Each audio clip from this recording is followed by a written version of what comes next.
L'école du jeu vous est présentée en partenariat avec la boutique en ligne universludo.ca.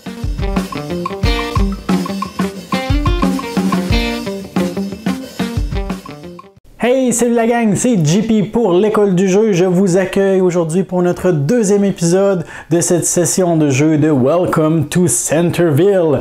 Nous allons donc poursuivre avec le deuxième tour de jeu et nous allons voir comment le joueur robotisé nous mettra des bâtons dans les roues cette fois-ci. De retour au centre-ville, c'est le début de la deuxième manche. Alors, c'était au tour de notre joueur bot de lancer les dés. Voyons voir comment il va nous nuire cette fois-ci.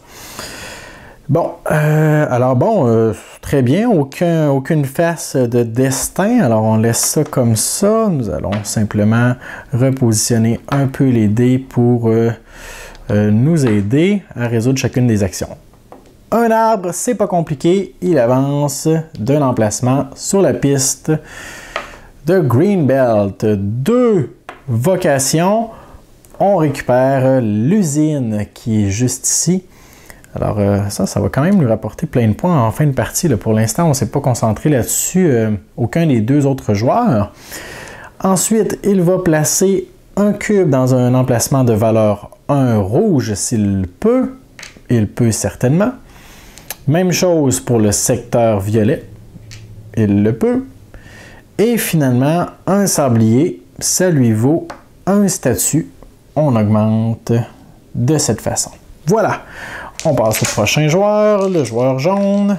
Alors vous voyez que là, évidemment, les tours sont un peu plus longs parce que j'explique tout ce que je fais et blablabla, mais en temps normal, chaque tour se résout très rapidement. Un sablier, ça on peut rien faire avec ça. 3 arbres, c'est intéressant parce que ça peut nous permettre d'aller dans la rivière ou même sur le pont. Oh, ok. Ouais, ça pourrait être utile. Souvenons-nous que si on utilise une faveur avec 3 arbres, on peut aller réclamer le pont plutôt que la rivière. Alors ça peut être intéressant, oui. Je pense qu'on va s'arrêter ici. Alors, on va effectivement utiliser les 3 arbres et notre faveur qui est retirée de la partie pour aller réclamer le pont plutôt qu'une rivière. Donc ça va nous être utile, ça va nous donner du prestige et de la fortune selon l'emplacement où on aura terminé à la fin de cette manche sur la piste de Greenbelt. Malheureusement, on ne pourra pas aller réclamer la villa puisque le bot nous l'a subtilisé. Et finalement, on a le choix entre de viser le secteur jaune ou le secteur bleu. Pour l'instant, le secteur jaune, on est assez à l'aise en contrôle. Alors, je crois qu'on va se rendre au secteur bleu. On va jumeler nos 2 dés ensemble pour placer notre cube dans un emplacement de valeur 2. Et voilà, notre sablier fait avancer le marqueur de temps. Et comme compensation, je crois qu'on va aller chercher un point de fortune pour le joueur jaune. Parce que souvenons-nous que bien que les points de prestige du joueur jaune soient très avancés et que ça va très bien, au terme de la partie, notre pointage, c'est notre marqueur le plus bas. Alors on va essayer de le faire augmenter un peu. C'est tout. On passe au prochain joueur. On lance les dés. Oh, avant ça, on place une nouvelle tuile vocation. Hein? Je l'oublie souvent. Trop de choses à penser. Et voilà. Factory, une usine. On place ça juste ici. Et là, je crois que ça commence à être le temps qu'on ait à en récupérer un peu davantage. Là, parce qu'au terme de la partie, ça vaut pour beaucoup de points, ces tuiles-là. Tiens, justement, pourquoi pas? On pourrait aller en récupérer une.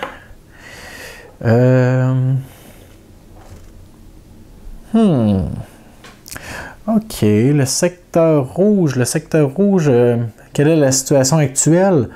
J'ai 1, 2, 3 influences contre 3 contre 2. Alors, ça pourrait être intéressant d'aller jouer dans le secteur rouge, sauf que souvenons-nous que si j'ai seulement une face, je pourrais mettre un cube dans le cadran de valeur 1 qui est présentement plein. Alors, il faudrait que je le jumelle avec quelque chose. Bon, allons-y comme ça. Il y a seulement la face du dé jaune que j'aime pas. Alors, on va le relancer. Non, c'est pas ça que je veux. OK. Très bien. Alors, allons-y comme ça. Nous allons résoudre notre arbre en premier, parce que c'est pas compliqué. On avance tout simplement de un emplacement. On va ensuite jumeler ça ensemble pour placer un cube dans un emplacement de valeur 2 qui est libre dans le secteur rouge. Voilà, comme ça on est un peu plus influent dans cette zone. Et on a 3 tuiles éducation. Là, il y a différents choix qui s'offrent à nous.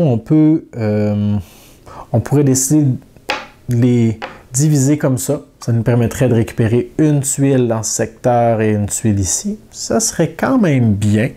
Ou de les jumeler ensemble et de récupérer une tuile plus rare juste ici.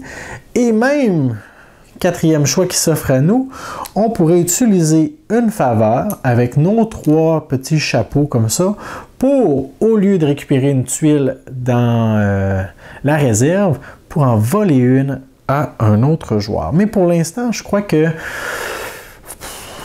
on n'a pas vraiment de stratégie pour les tuiles. On veut en ramasser le plus possible pour l'instant. Alors, on va les diviser. On va ramasser la tuile du haut et une de ces 2 tuiles, on va ramasser la plus rare puisque je ne l'ai pas. Et voilà, on va venir tout simplement placer ça ici. Et on commence à avoir une belle petite collection grâce à ça. C'est au tour du bot, mais avant, nous allons remplir les emplacements qui ont été libérés. On se souvient qu'on a 2 tuiles de désastre qui sont cachées à quelque part là-dedans. Alors, mais ce n'est pas aujourd'hui qu'elles vont se pointer le nez. Une usine. Et qu'est-ce qu'on a ici? Oh, les finances! Une tuile qui est assez rare. Là. Il y en a seulement 3 dans tout le sac. Souvenons-nous qu'au terme de la partie, une tuile de valeur 1, de valeur 3, qui est très rare, ne nous vaudra pas plus de points qu'une tuile de valeur 6. En fait, la seule circonstance où ça va nous rapporter plus de points, c'est qu'on veut avoir 2 types de collections à la fin de la partie. On va avoir peut-être toutes des tuiles différentes, ce qui va nous rapporter beaucoup de points, ou plusieurs tuiles, plusieurs tuiles pareilles, ce qui va nous donner également un certain nombre de points. Bon, donc le bot va lancer ses dés. On relance évidemment les faces destin, on s'en souvient. Et c'est son dernier lancer. Dernière chance, voilà. On va placer ça un peu partout. Et voyons voir ce qu'il fait ce tour-ci pour nous nuire. On avance d'un emplacement dans la forêt. Il va récupérer la 3e tuile à partir du haut, une usine supplémentaire. Il va placer un cube dans le secteur bleu dans une valeur de 1. Ce n'est pas possible, tous les emplacements sont pris. Alors ce que l'aide-mémoire nous indique, c'est que si ce n'est pas possible, il va prendre l'un de ces cubes de valeur 1 et va l'augmenter de valeur, comme ceci. Il va faire la même chose dans le secteur 3, sauf que le secteur est plein pour ce qui est des emplacements de valeur 1. Il va donc augmenter sa valeur. Ça nous fait un peu de pression quand même. Et la dernière phase de dé, son sablier, ne fait pas avancer le marqueur de temps, mais il va récupérer un statut, ce qui détrône le joueur jaune, qui récupère en guise de compensation une nouvelle faveur. C'est justement au tour de notre petit Joker qui va lancer les dés. Un sablier, beaucoup de points d'interrogation, beaucoup de destin. OK. Ça peut être quand même bien. Vous vous souvenez, la dernière fois, je vous parlais des faces des marqueurs statuts. Il y avait soit une étoile ou 2 étoiles. Le côté à 2 étoiles nous rapporte beaucoup de points au terme de chaque décompte. Comment on fait pour retourner une de nos faces? Eh bien, il nous faut, c'est une des actions, il nous faut 4 faces de contrat. Donc, présentement, j'en ai déjà 2. Je pourrais décider d'utiliser ces 2 destins pour les mettre ensemble, sauf que je réclamerais aucun emplacement sur le plateau en faisant ça. Je ferais simplement que retourner mon marqueur. Je sais pas si c'est ce qu'on veut. Je sais pas si c'est ce qu'on veut. Quoique... Oui! On va l'essayer, on va l'essayer. Donc, 1, 2, 3, 4, parce que ça va tout copier cette face-ci. Face de contrat. Nous allons, de façon permanente, retourner notre marqueur. Donc, ça nous vaudra plus de points pour les 2 prochains décomptes. Et nous allons utiliser notre seule petite face rouge comme ceci pour venir profiter du fait que le bot a libéré un emplacement dans le quartier de valeur 1. On a un sablier également, on avance donc le marqueur de temps. Et en guise de compensation, on va encore une fois augmenter la valeur de notre finance. Voilà! Est-ce qu'on a encore une fois oublié de placer une tuile? En effet, fidèle à mes habitudes, c'est une usine, encore une fois, on place ça ici. Alors, à quelque part là-dedans, il y a effectivement, je vais essayer de vous montrer, là, on voit pas très bien, c'est très sombre, mais les 2 tuiles de désastre qu'on a placées, il y en a 2 autres qu'il est possible de rencontrer. Bon, maintenant, procédons au prochain tour. Qu'est-ce qu'on a? Qu'est-ce qu'on a ici? Oh, les arbres! Ça, c'est intéressant! Parce que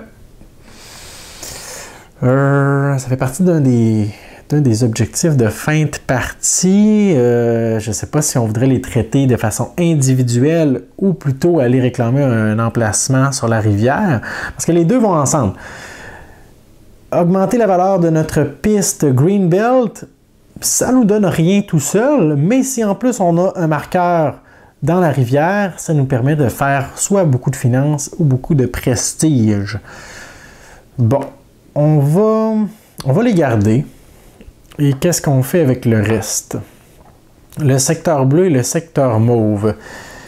Qu'en est-il? Le secteur bleu commence à être pas mal en conflit. Alors, je crois qu'on va garder ça comme ça. Tiens, on pourrait aller comme ça. Voilà. Première action qu'on va faire, on va placer l'un de nos cubes, ils sont pas bien loin, les cubes, sur la rivière. Et je crois... C'est dommage, j'aurais pris le pont, mais le joueur jaune l'a déjà réclamé. Lequel de nos marqueurs est derrière? Celui des finances. Alors, on va placer ça dans la section nord de la rivière, juste ici, en espérant aller chercher une villa de valeur 4. Ouais, comme ça. Voilà donc pour mes 3 arbres. Ensuite, le secteur mauve. Je peux placer un cube dans un emplacement de valeur 2. C'est fait. Et finalement, le secteur bleu, j'ai décidé, encore une fois, de profiter du fait qu'un petit emplacement venait de se libérer pour m'y glisser. On continue pour l'instant, ça va bien. On est encore loin de la fin de la manche. On balance tout ça. Et on sait que quand c'est le tour du bot, on n'a pas de pression. On sait que le temps n'avancera pas. Bon, alors, 2 arbres. 2 arbres, ça nous permet pour le bot de réclamer une rivière selon la distance entre les 2 marqueurs, mais puisqu'ils sont sur le même emplacement, encore une fois, il réclamerait le pont, mais puisque c'est impossible, il va avancer sur la piste de Greenbelt de 2 emplacements. Voilà. Maintenant, nos 2 vocations, il va récupérer l'usine qui est juste ici, qui va s'ajouter à ses avoirs. Le secteur bleu est visé, il ne peut placer aucun cube ici, alors il va en augmenter la valeur d'un d'entre eux. Et un banc, ça lui donne un avancement de statut, mais il est déjà au sommet, c'est la fin de son tour. Avant de procéder, on se souvient qu'on doit placer une nouvelle tuile. Et tiens, prenons celle-ci, encore du tourisme. Alors, on fait défiler le tout. Là, c'est beaucoup plus accessible d'aller récupérer ces tuiles-là. Là. Vous voyez que maintenant, seulement deux faces d'éducation sont nécessaires pour les récupérer. Voyons voir si on va pouvoir en profiter parce qu'on n'a aucune tuile pour le joueur jaune ici de vocation. Un sablier. Ah, ce serait le temps d'aller en récupérer peut-être une, peut-être même... OK, ouais, mais peut-être que le joueur jaune décide de même pas se concentrer là-dessus. Là. C'est possible de mettre de côté carrément un aspect du jeu. En tout cas, il veut garder l'arbre parce qu'il sait qu'au terme du décompte, il va marquer des points selon son avancement ici. Il va garder quand même ça et va relancer ses deux faces. Ça, c'est bien. Et ça c'est un peu moins intéressant par contre. Ouais. Bon, on va espérer un point d'interrogation. Non, dommage. Alors, on est à un certain point dans la partie où relancer ses faces, ou plutôt une seule face de contrat dans ce qu'on a obtenu ne sert plus à rien là, parce que les emplacements commencent à être de plus en plus occupés. On a donc deux arbres. Deux arbres, ça nous permet d'avancer deux fois juste ici. Ensuite, deux faces éducation. Ça nous permet de récupérer une de ces tuiles. On va récupérer la plus rare, tiens. Quoique, en même temps, est-ce que c'est vraiment la plus rare? Non, parce que les tuiles usines, on constate qu'il y en a seulement 5 dans le sac et qu'il y en a déjà 4 de sortie. Alors ça, c'est la dernière. Alors présentement, celle-ci est beaucoup plus rare que les tuiles de tourisme. On va donc la récupérer. On a une petite face seule de contrat violet. Présentement, on ne peut rien faire, c'est dommage. Et notre sablier fait avancer le marqueur de temps.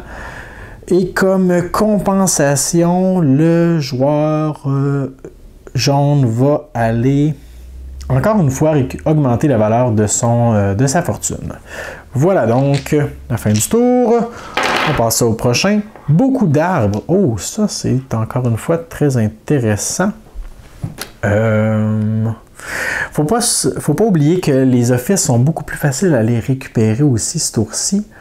On a la tuile ici qui nous met à l'abri des désastres qui est assez alléchante présentement. On pourrait essayer d'aller la récupérer grâce à notre dé mauve. Ça, on pourrait bien le conserver. Ça, on pourrait bien le conserver. Et on pourrait relancer ça. Oh là là!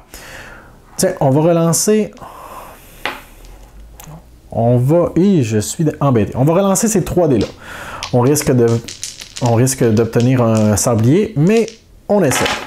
Bon, j'ai parlé beaucoup trop vite. C'est pas grave, c'est pas grave. On va garder nos 4 arbres, comme ceci, et on va relancer alors notre vote. Bon, tant pis, on était prédestiné à avoir un dé qui ne servait à rien. Donc, 4 arbres, on pourrait avancer beaucoup sur la piste de Greenbelt, mais je crois que ce qui nous intéresse davantage, c'est de réclamer l'un des 2 emplacements restants de valeur 4. On va essayer de déterminer lequel est le plus avantageux. La situation dans le secteur mauve, présentement, 1, 2, 3, 4 pour blanc, 1, 2 pour jaune, 1, 2 pour brun. Alors, on est déjà majoritaire ici. 1, 2, 3, 4, 5 pour blanc. 1, 2, 3, 4. Alors ici, c'est plus serré un peu. Je crois qu'on va aller, voilà, détruire la compétition en plaçant un emplacement juste ici. Là, ça vient de nous propulser assez haut dans le contrôle du territoire. Notre petite face de vote seule ne nous sert à rien. On avance le marqueur de temps. On se rapproche donc de la fin de la manche. Et comme compensation, puisqu'on se rapproche de la fin de la manche, on va essayer de faire grimper un peu notre marqueur de statut. Voilà. C'est au tour du bot de procéder. Bon, c'est pas plus long que ça. On garde toutes ces faces et on y va. Une face éducation. J'imagine, là, vous qui écoutez la vidéo, qui réalise à chaque début de tour, qui se dit « Il a encore oublié de mettre des nouvelles tuiles. » Oh, on vient de prendre la tuile qui est la plus rare. C'est la seule dans le sac, la tuile d'énergie. Alors, on va la mettre dans le bas, tout simplement ici. Et si quelqu'un veut la récupérer, il n'aura pas le choix de dépenser au moins 3 faces de dés. Et donc, avec cette face, il va récupérer la santé. Le secteur jaune va être visé en premier. Bon, il y a quand même pratiquement aucune compétition dans le secteur jaune. Alors, on va aller en mettre un peu. Dans le secteur rouge, maintenant, impossible de placer un cube dans la valeur 1. Alors, on augmente la valeur d'un cube qui était déjà présent. Et là, vous comprenez que ce qui va se produire dans les prochains tours, c'est que si aucun emplacement n'est libre dans la valeur 1, et que c'est pas possible d'en augmenter la valeur pour le placer dans une valeur 2, on va prendre un cube de valeur 2 et on va l'augmenter à nouveau, mais de valeur 3 cette fois-ci. Alors, il y a comme un effet d'entraînement, ce qui va nous mettre une pression grandissante. Ensuite, un vote pour l'office bleu. Il y a déjà quelqu'un. Alors, quand il y a déjà quelqu'un, le bot va retirer cette personne et maintenant l'office est libre. Et il a obtenu un sablier et un banc. Il peut donc augmenter de 2 statuts, mais il est déjà au top. Ça termine son tour. On lance les dés pour le Joker. Un sablier. Oh, si on en obtient un autre, c'est la fin de la manche. Je ne suis pas certain que ça fait l'affaire du joueur jaune présentement. Oh, ça serait bien d'aller chercher une office avant la fin du tour. Oui, oui, oui. Surtout qu'elles sont faciles à les récupérer. Tiens, on va utiliser ça ensemble pour l'instant. Peut-être ça. Et ça. Ah, hey, on se compliquera pas la vie. On va utiliser tout ça individuellement. Donc, notre face de arbre va nous permettre d'avancer d'un emplacement. Voilà. Nos 2 votes. On n'a pas le choix, on doit viser absolument l'office jaune parce que la face destin copie la couleur et l'icône. On peut donc placer 2 cubes si ce nombre est supérieur à ce qui se trouve dans l'office jaune. C'est le cas. Alors, bye bye, joueur blanc. On peut toucher immédiatement la récompense qui est un nombre de points de fortune équivalent à la valeur de notre meilleur bâtiment. Présentement, 4. Alors, on augmente ça de 4. 1, 2, 3, 4. Voilà. Ça fait du bien de l'augmenter. On a ensuite une face bleue seule parce qu'on a un petit emplacement ici qui vient de se libérer. On va s'y glisser. Et la même chose pour le secteur rouge. Alors, vous voyez que le bot, oui, nous nuit grandement, mais on peut quand même profiter de ces petits déplacements de cubes pour placer assez facilement plusieurs bâtiments de valeur faible, mais qui nous donnent quand même un peu plus de pression. Et on avance le marqueur d'un emplacement. C'est bientôt la fin. Qu'est-ce qu'on veut comme compensation? Je crois que le joueur jaune ne veut surtout pas être 3e sur la piste de statut, donc va l'augmenter. Et est-ce que ce sera le dernier tour de la manche? Possiblement, possiblement. Et oui, c'est confirmé. 2 sabliers. Alors, il y a quand même 2 emplacements disponibles. On va avoir 2 compensations, ce qui est quand même très bien. Une bonne façon de terminer la manche. Bon, on aurait sûrement pu faire autre chose avec les sabliers, mais c'est une bonne petite compensation. Oh, on va aller placer une nouvelle tuile vocation. Je devrais mettre un post-it ou un petit aide-mémoire quelque part. Les transports, encore une fois, une tuile assez rare. On n'a toujours pas vu les désastres frapper la ville. Donc, est-ce qu'on veut aller chercher... Je crois que ça pourrait être bon d'aller chercher des tuiles d'éducation qui sont rares. Là. Ouais. On va relancer cette face... Oh, attendez un petit peu. Là, le secteur rouge commence à être beaucoup très occupé. Parce que maintenant, une face, c'est pas nécessaire, c'est pas suffisant pour y placer quoi que ce soit. Et 2 faces non plus. Il nous faut absolument 3 faces de dés si on veut faire quoi que ce soit. Et présentement, la situation, c'est 1, 2, 3, 4, 5, 6, 7, 8, 9 contre 5... 4. Alors, on est assez à l'aise, je dirais, là, de ce côté. On devrait plutôt se concentrer ailleurs. On pourrait donc peut-être garder cette face comme ça et relancer tout ça. Ouais, on pourrait faire ça, tiens. On va garder quand même cette face-ci pour l'associer à un autre contrat. Ah, ça pourrait être bien. On va relancer notre dé bleu une dernière fois. Oh, c'est encore meilleur.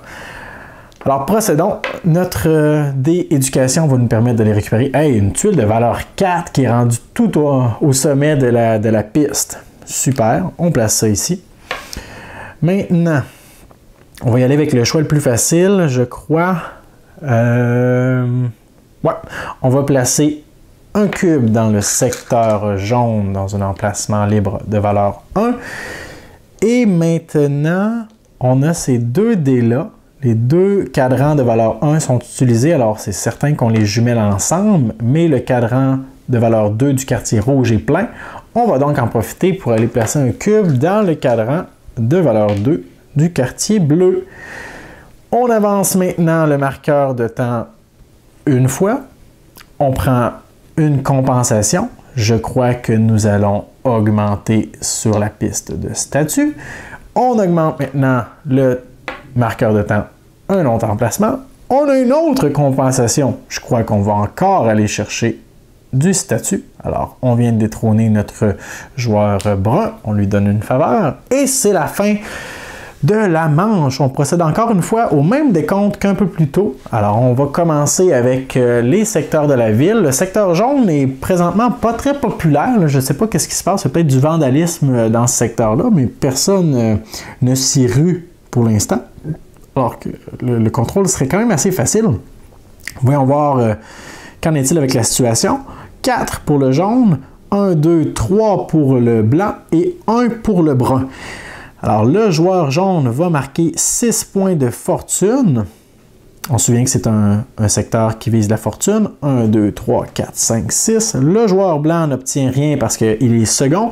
Et le joueur brun va perdre 3 points. 1, 2, 3. Ça va vraiment pas bien pour le joueur brun. Maintenant, le quartier bleu. 1, 2, 3, 4, 5, 6, 7, 8, 9, 10 pour le joueur blanc. 1, 2, 3, 4, 5, 6 pour le jaune et 1, 2, 3 pour le brun. 1, 2, 3, 4, 5 pour le brun. Alors, c'est quand même assez serré pour les deux autres, mais le joueur blanc marque 6 points de fortune. 1, 2, 3, 4, 5, 6. Le joueur jaune, ça reste comme ça. On perd 3 points pour le joueur brun. Je ne sais pas si on peut descendre sous la barre du 1, être à 0. On va dire que oui. On va dire que oui. Alors, on va amener ça à 0. Maintenant, le secteur rouge. Voyons voir, on l'a compté tantôt, mais je l'ai oublié. 1, 2, 3, 4, 5, 6, 7, 8, 9 pour le joueur blanc. 1, 2, 3, 4, 5 et 4. Donc, on gagne 6 points de prestige pour le blanc. 1, 2, 3, 4, 5, 6. Et le brun perd 3 points de prestige. 1, 2, 3. Finalement, pour le cadran violet, qui est quand même assez serré tout de même. Oui, en effet. Donc, le joueur majoritaire, c'est nous, c'est le blanc. 1, 2, 3. On marque 6 prestiges. 1, 2, 3, 4, 5, 6. Oh, un désastre! On ne consulte pas la tuile et on va la placer dans le sac. Et voilà. C'est égalité pour le joueur jaune et le joueur brun. 1, 2 et 1, 2. Donc, ils vont tous les deux perdre 3 prestiges. 1, 2, 3. Voilà. Et ici, 1, 2, 3. Ouf! Pauvre bot, complètement humilié. C'est terminé pour les secteurs de la ville. Maintenant, les rivières. Alors, ici, on est dans la section nord. On va donc marquer un point de fortune selon notre emplacement sur la Greenbelt Track. 3 points de fortune. Reste là, toi. 1, 2, 3. Voilà. Et on déplace notre cube dans la villa la plus à droite possible. Le joueur jaune, chanceux, était sur le pont. Alors, il va faire la même chose, mais cette fois-ci, 7 points de fortune et de prestige. Wow! OK, un bon combo. 1, 2, 3, 4, 5, 6, 7. 1, 2, 3, 4, 5, 6, 7. Et il déplace son cube dans la villa là. Non, c'est déjà occupé. Alors, la villa est déjà occupée, il ne peut pas la réclamer. C'est terminé pour les rivières. Maintenant, on regarde les offices. Contrôle des offices. Contrairement au premier tour, on ne s'est pas vraiment battu ce tour-ci. Mais il y a quand même des joueurs qui vont perdre des points, encore une fois. Alors, le joueur jaune contrôle 2 offices. Ça lui donne 3 points de prestige et de fortune jaune. 1, 2, 3 et 1, 2, 3. Le joueur blanc n'en contrôle qu'une seule. Alors, il ne gagne absolument rien. Et le joueur brun n'en contrôle aucune. Mais il est déjà à 0 fortune et 0 prestige. Alors, on va le laisser là, puis on va le laisser tranquille un peu, je crois. Et finalement, les points de statut. On regarde qui est premier. C'est le joueur blanc. Donc, du côté 1 étoile, ça lui donne 4 prestiges et 4 fortunes. On se souvient que toutes ces informations sont notées sur notre aide-mémoire. Donc, 1, 2, 3, 4. 1, 2, 3, 4. Et donc, ensuite, notre joueur brun est deuxième avec la face 2 étoiles. Hey! 4 points pour toi, mon grand! Alors, pour ces 2 marqueurs, il vient de revenir dans la partie. La compétition est féroce. Finalement, notre joueur jaune qui misait sur le côté double étoile de son disque marque 2 points de prestige. 1, 2. Et 2 points de fortune. Oups, prestige, fortune. C'est la fin de la deuxième manche. Alors, comme tout à l'heure, on retire tous les cubes sauf un des différents offices qui sont présentement contrôlés. On replace notre marqueur au début de la piste et on procède à la troisième et dernière manche. Et c'est la fin de la deuxième manche de jeu. Nous allons arrêter ici pour l'instant et poursuivre lors de notre troisième et dernier épisode que vous devrez surveiller si vous voulez connaître le dénouement de cette partie dans Welcome to Centerville. Je vous remercie pour votre écoute et je vous dis à la prochaine.